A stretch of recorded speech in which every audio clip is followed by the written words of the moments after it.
ഇറാനിൽ നിന്ന് അസംസ്കൃത എണ്ണ വാങ്ങണമെന്ന് ചൈനയോട് ആവശ്യപ്പെട്ടിരിക്കുകയാണ് US പ്രസിഡന്റ് ഡൊണാൾഡ് ട്രംപ്. വെടിനിർത്തലിന് ശേഷം ട്രംപിന്റെ ഈ ഒരു നീക്കത്തിൽ അമ്പരന്നിരിക്കുകയാണ് ലോകരാഷ്ട്രങ്ങൾ. ഇരട്ട നിലപാടുകൾ എടുക്കുന്ന വ്യക്തികളുടെ ഉസ്താദ് എന്നാണ് പലരും ട്രംപിനെ വിശേഷിപ്പിക്കുന്നത്. അതുകൊണ്ട് തന്നെ ഇപ്പോഴത്തെ ഈ നിലപാട് അതിനെ ശരിവെക്കുകയും ചെയ്യുന്നുണ്ട്. മാത്രമല്ല, ഇറാൻ ഭരണകൂടത്തിൽ ഒരു മാറ്റം ട്രംപ് ആഗ്രഹിക്കുന്നില്ല എന്നും പറഞ്ഞിരുന്നു. ഇതെല്ലാം ഒത്തുനോക്കുമ്പോൾ ഇറാനും US-ഉം തമ്മിൽ മറ്റെന്തെങ്കിലും ബന്ധമുണ്ടോ എന്ന സംശയം ശക്തമായി പ്രകടമാകുന്നുണ്ട്. ഇസ്രായേൽ ഇറാൻ യുദ്ധത്തിൽ വെടിനിർത്തൽ കൊണ്ടുവന്നതിന് പിന്നാലെയാണ് ട്രംപിന്റെ അസാധാരണമായ ഈ ഒരു നീക്കം.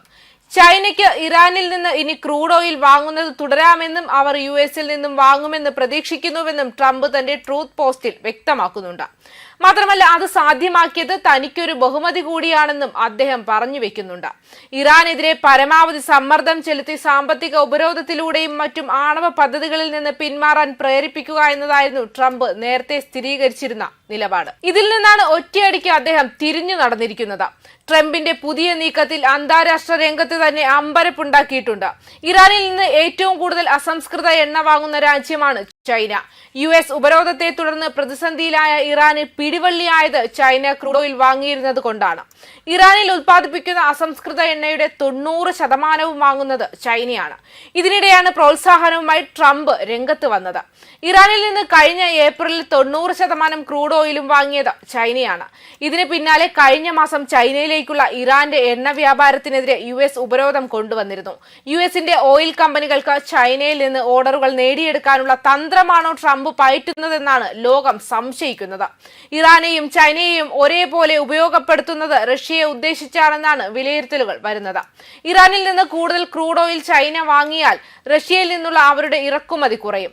നിലവിൽ ഇന്ത്യയും ചൈനയുമാണ് റഷ്യയിൽ നിന്ന് കൂടുതൽ അസംസ്കൃത എണ്ണ വാങ്ങുന്നത്.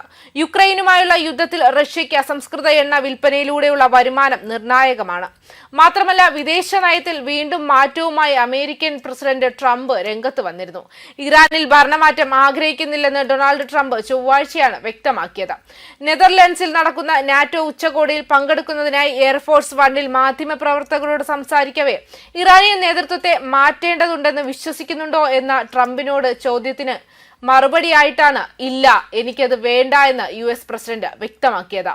എല്ലാം എത്രയും വേഗം ശാന്തമാകുന്നത് കാണാനാണ് ഞാൻ ആഗ്രഹിക്കുന്നത്. ഭരണമാറ്റം കുഴപ്പങ്ങൾ സൃഷ്ടിക്കുന്നു. അത്രയും കുഴപ്പങ്ങൾ കാണാൻ ഞങ്ങൾ ആഗ്രഹിക്കുന്നില്ല. ഇറാനിയൻ ആണവ കേന്ദ്രങ്ങളിൽ US ഇസ്രായേൽ സംയുക്ത വ്യോമാക്രമണത്തെ തുടർന്ന് ഇറാൻ സർക്കാരിനെ അട്ടിമറിക്കുന്നതിനെ പിന്തുണച്ചതായി തോന്നിയ വാരാന്ത്യത്തിൽ ട്രംപിന്റെ സ്വരത്തിൽ നിന്നുള്ള ഒരു മാറ്റമാണ് ഈ പരാമർശത്തിൽ അടയാളപ്പെടുത്തിയത്. ഞായറാഴ്ച ട്രംപ് ട്രൂത്ത് സോഷ്യലിൽ പോസ്റ്റ് ചെയ്തു, ഭരണമാറ്റം എന്ന പദം ഉപയോഗിക്കുന്നത് രാഷ്ട്രീയമായി ശരിയല്ല. പക്ഷേ നിലവിലെ ഇറാനിയൻ ഭരണകൂടത്തിൽ ഇറാനെ വീണ്ടും മഹത്തരമാക്കാൻ കഴിയുന്നില്ലെങ്കിൽ എന്തുകൊണ്ട് ഒരു ഭരണമാറ്റം ഉണ്ടാകില്ല?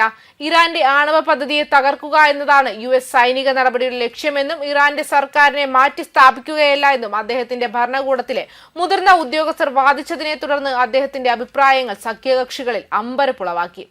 ദൗത്യം ഭരണമാറ്റത്തെ കുറിച്ചല്ല എന്നും അങ്ങനെയായിരുന്നുവെന്ന് US പ്രതിരോധ സെക്രട്ടറി പീറ്റ് ഹെഗ്സെത്ത് പറഞ്ഞിരുന്നു. ട്രംപിന്റെ പ്രസ്താവനയുടെ പരിണിത ഫലങ്ങൾ നിയന്ത്രിക്കാൻ വൈറ്റ് ഹൌസ് പിന്നീട് ശ്രമിക്കുകയും ചെയ്തു. ഭരണമാറ്റം ഇറാനിയൻ ജനത തീരുമാനിക്കേണ്ട കാര്യമാണെന്നും അത് അമേരിക്കൻ സൈന്യത്തിന്റെ ലക്ഷ്യമല്ലെന്നും പ്രസ്താവിച്ചു.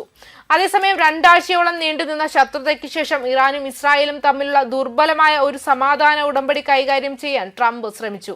തുടർച്ചയായ സംഘർഷങ്ങൾക്കിടയിലും വെടിനിർത്തൽ പ്രാബല്യത്തിലുണ്ടെന്ന് അദ്ദേഹം നേരത്തെ ഒരു സോഷ്യൽ മീഡിയ പോസ്റ്റിൽ അവകാശപ്പെട്ടിരുന്നു. ഇസ്രായേൽ വ്യോമാക്രമണ റഡാർ സംവിധാനത്തിന് നേരെ നടത്തിയ ആക്രമണത്തെ തുടർന്ന് ടെഹ്റാനിൽ സ്ഫോടനങ്ങൾ റിപ്പോർട്ട് ചെയ്യപ്പെട്ടു.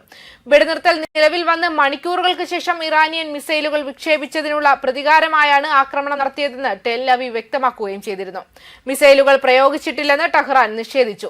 നാറ്റോ ഉച്ചകോടിയിലേക്ക് പോകുന്നതിന് മുമ്പ് തന്റെ മധ്യസ്ഥതയിൽ നടന്ന വെടിനിർത്തൽ അപകടത്തിലാക്കിയതിന് ഇസ്രായേലിനെയും ഇറാനെയും US പ്രസിഡന്റ് ആക്ഷേപിക്കുകയും നിരാശയിൽ ഒരു ബോംബ് വർഷിക്കുകയും ചെയ്തു. ഇസ്രായേലിനെ ഇപ്പോൾ ശാന്തമാക്കണം, അദ്ദേഹം വ്യക്തമാക്കിയത് ഇങ്ങനെയാണ്. ഇറാനും ഇസ്രായേലും വളരെ കാലമായി കഠിനമായി പോരാടുകയായിരുന്നു.